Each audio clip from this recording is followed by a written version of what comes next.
Good morning, class. Good morning, teacher. So, karon, gusto ba ninyo makadungog og bag-o nga story? Yes, teacher. Okay, very good. So, karon, na ako'y ipakita nga picture. Unsa man inyong nakita? Mga basak, Basak, mga kahoy, kahoy. o mga bundok. Very good. Kani, mauni gitawag nato og kadapdapan rice terraces. So, kani nga rice terraces is makita ni adto sa kadapdapan. Asa man ang kadapdapan? Sa Wow, teacher. kanang kadapdapan class, naara na sa Kandihay. So, kanang kadapdapan, ato po na padong ang Isla de Encanto. Katuod ka asa ng Isla de Encanto? Yes, teacher. Katuod man di ay. So, anhi pwede makita ag rice terraces ato sa kadapdapan. So, karon, ato nang basahan ato ang story. Excited na ba mo? Yes, teacher. Again, excited na ba? Yes, teacher. Okay. So karon, ang title sa atong story is Ang Hagdan-Hagdan ni Lolo Iloy. Unsa to yung title? Ang hagdan-hagdan ni Lolo Iloy. Very good. Maminaw og tarong, okay?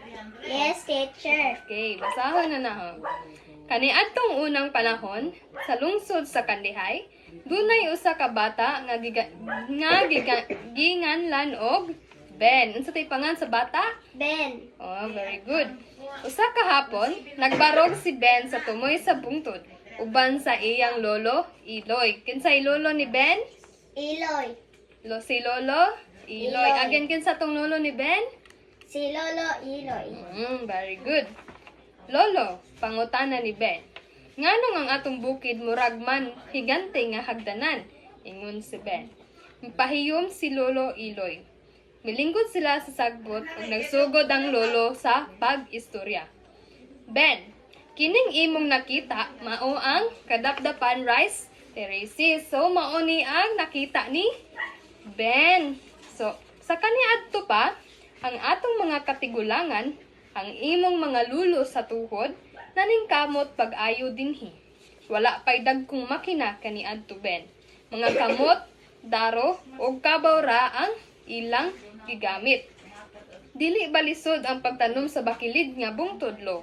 Pangutana ni Ben, samtang nagtanaw sa titip nga yuta. Lisod gyud Ben, pero ang mga taga Bohol maalamon. Giporma nila ang yuta nga murag ang mga ang-ang.